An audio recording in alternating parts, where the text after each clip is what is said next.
বিসমিল্লাহির রহমানির রহিম। আজকে আমাদের মাননীয় ভারপ্রাপ্ত চেয়ারম্যান জনাব তারেক রহমান ৬১তম জন্মবার্ষিকী উপলক্ষে উত্তরকান্দি থানা আয়োজিত শীতবস্ত্র অনুষ্ঠানে সম্মানিত সভাপতি, উপস্থিত ঢাকা মহানগর বিএনপি সম্মানিত যুগ্ম আহ্বায়ক, ঢাকা ১৮ জনতার এমপি, সংগ্রামী নেতা,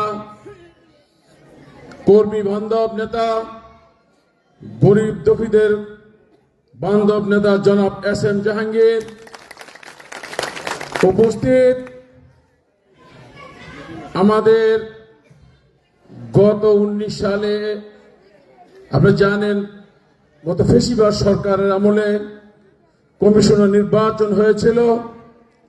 সে নির্বাচনে আমাদের সংগ্রামী নেতা বৃহত্তর দক্ষিণ খানের ৪৮ নম্বর ওয়ার্ড থেকে বিপুল ভোটে ওই ফেসিবাদ সরকারের আমলে যিনি নির্বাচিত হয়েছিলেন সংগ্রামী নেতা জনাব আলী হোসেন আলী ভাই আমাদের মাঝে উপস্থিত হয়েছেন।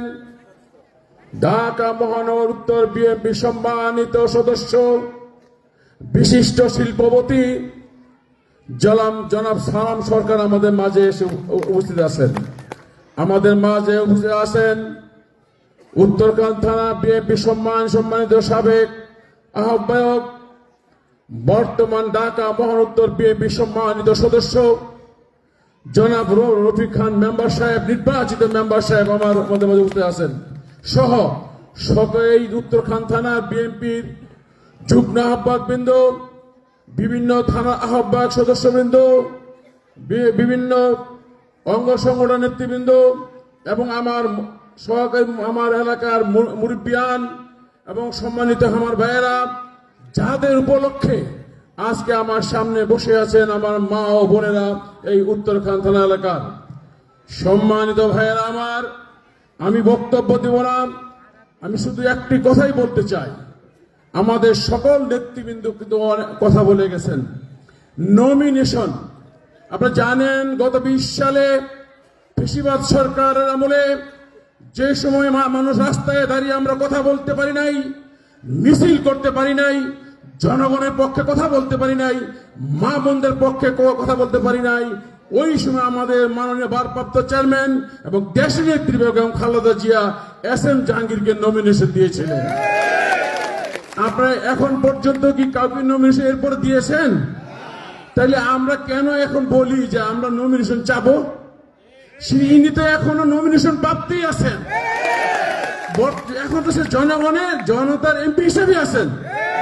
যতদিন পর্যন্ত আমাদের মাননীয় ভারপ্রাপ্ত চেয়ারম্যান এবং দেশের নেত্রী খালেদা জিয়া এই 18তে নতুন কাউকে সিলেক্ট না করবেন, ততদিন পর্যন্ত এই 18 আসনের মাননীয় জনতার এমপি এবং নমিনেশন প্রাপ্ত নেতা হলো এস.এম. জাহাঙ্গীর। আমি মোহাম্মদ আখতার হোসেনে তো চাই, নমিনেশন চাই না ভাই? অনেকে আমি কি জনতার এমপি হইতে পারছি? সে তো জনতার এমপি। আমাদের মাননীয় আমার দেশের নেত্রী খালেদা জিয়া এবং ভারপ্রাপ্ত চেয়ারম্যান ইনি কিন্তু ইনাকেই নমিনেশন দিয়েছেন। আপনারা জানেন গত কিছুদিন আগে, এক সপ্তাহ আগে আমাদের মাননীয় ভারপ্রাপ্ত চেয়ারম্যান জনাব তারেক রহমান আমাদের 5 জনকে ডেকেছিলেন। আমি ওইখানে আমার থাকার সৌভাগ্য হয়েছিল। সেখানে ডেকেছিল মোস্তফা জামান, এস.এম. জাহাঙ্গীর, মোস্তফাজুর রহমান সেগুন, মোহাম্মদ আখতার হোসেন এবং কফিলউদ্দিন। আমাদের এই 5 জনকে ভারপ্রাপ্ত চেয়ারম্যান সাহেব ডেকে কথা বলেছেন। কি বলেছেন? যে আমি এত বড় আসন, আমি নিজে বলেছি যে এখানে 8টা থানা, 17টা ওয়ার্ড, 7 লক্ষ ভোট, 50 লক্ষ লোকের বসবাস, এখানে বিরাট একটি আসন, এখানে নতুন কাউকে বস দেওয়া যাবে না। সে আমাদের ভারপ্রাপ্ত চেয়ারম্যান সাহেব আমাদেরকে বলেছেন যে আপনাদের এই 5 জনের মধ্য থেকে একজনকে দেওয়া হবে ইনশাল্লাহ। ইনি নিজে আমাদেরকে বলেছেন, আমাকে বলেছেন। তাহলে কি বুঝায়? আগে যাকে দিয়েছেন সেটাই নির্ধারিত এখন আছে। আমরা যারা চাই আমরা কিন্তু নির্ধারিত নাই, এটা যদি হয় আর কি। অতএব আমি বলতে চাই আমাদের মাননীয় নেতা সংগ্রামী নেতা জনাব এস.এম. জাহাঙ্গীর ভাই পরিশ্রমী নেতা।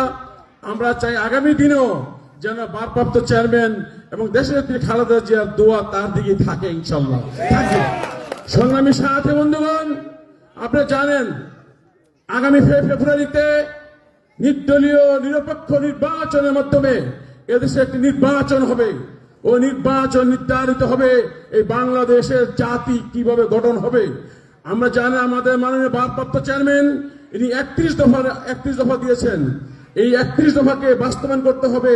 আমাদের এই সকল যারা মুরব্বীরা আছেন, নেতৃবৃন্দ আছেন, মা বোনেরা আছেন, আর 31 দফা যদি বাস্তবায়ন হয়, বাংলাদেশে আর কোনোদিন ফেসিবাদ সরকার জন্ম হবে না, কোন অত্যাচারী নির্যাতনকারী জন্ম হবে না। মানে এই জন্য আমি বলতে চাই, আগামী নির্বাচনে মা বোনদেরকে বলতে চাই, আপনারাই শুনেন, আমাদের বাংলাদেশে 12 লক্ষ সামথিং ভোটার, হ্যাঁ, এর মধ্যে 50% ভোটার কিন্তু মা বোনের। আপনারা ভোটার ভোট, তো আপনারা কি ধানের শীষের পক্ষে আছেন? তো এটা হাত তুলে দেখান, আমরা সবাই হাত তুলে দেখেন। ভাই আপনি বসে আছেন কেন? আমরা মাননীয় ভারপ্রাপ্ত চেয়ারম্যান সাহেবের নেতৃত্বে আমরা সারা বাংলাদেশ ঐক্যবদ্ধ, ইনশাল্লাহ। মা বোনদেরকে আপনি বলে যাই, ধানের শীষে ভোট চাই। খালেদা জিয়া দোয়া নিন, ধানের শীষে ভোট দিন। তারেক সাহেবের দোয়া নিন, ধানের শীষে ভোট দিন। তারেক সাহেবের সালাম নিন, সুন্দর দেশ গঠন করার সুযোগ দিন। আগামী দিনে ইনশাল্লাহ খালেদা জিয়া এবং তারেক রহমানের নেতৃত্বে এই বাংলাদেশ সরকার গঠন হবে।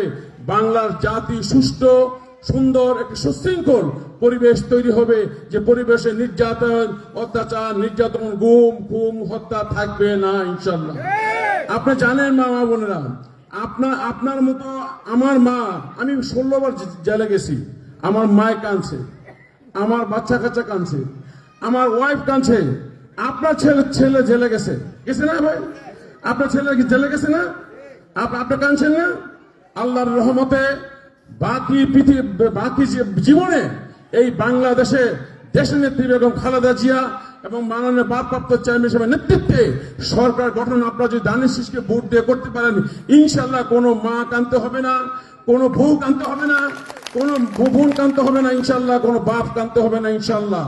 আপনাদের সবাইকে তবে একটা কথা বলি, এই ঢাকা 18তে 8টা থানার মধ্যে এই উত্তরখান থানা সবচেয়ে শক্তিশালী বিএনপি, সুসংগঠিত, ইনশাল্লাহ। এবং সবসময় আমি বলি যে উত্তরখানে একটি বিএনপির ঘাঁটি, তারেক জিয়ার ঘাঁটি উত্তরখানের মাটি, খালেদা জিয়ার ঘাঁটি উত্তরখানের মাটি, ধানের শীষের ঘাঁটি উত্তরখানের ঘাঁটি, জাহাঙ্গীর ভাইয়ের ঘাঁটি উত্তরখানের মাটি। সম্মানিত ভাইয়েরা আমার জন্য দোয়া করবেন, আমি যে ভাইয়ের লোক থাকতে পারি, যদি আমার দিয়ে দেয়, বুঝতে কি করছি। তোকে সম্মানিত ভাইয়েরা আমি আপনাদেরকে সবার কাছ থেকে আমার জন্য দোয়া করবেন, আমি আপনাদের জন্য দোয়া করি, আমার দেশের নেত্রী খালেদা জিয়ার জন্য দোয়া করবেন। মাননীয় ভারপ্রাপ্ত চেয়ারম্যান খুব দ্রুতই দেশে আসবেন, দেশে এসে আপনাদের সাথে নিয়ে আগামী ফেব্রুয়ারিতে নির্বাচনের মাধ্যমে ধানের শীষের পক্ষে নির্বাচন পরিচালনা করবেন এবং ধানের শীষকে বিজয় করবেন, আপনারাই বিজয় করবেন। আমার মাননীয় ভারপ্রাপ্ত চেয়ারম্যান সাহেব এদেশে প্রধানমন্ত্রী হবে, ইনশাআল্লাহ দেশ এবং জাতিকে সুষ্ঠু গণতন্ত্র ফিরিয়ে দিবে, এই আশাবাদ ব্যক্ত করে এবং উত্তরখানের মা বোন এবং মুরব্বীদের কাছে দোয়া চেয়ে ভোট চেয়ে আমার বক্তব্য শেষ করছি। আসসালামু আলাইকুম, সবাইকে ধন্যবাদ।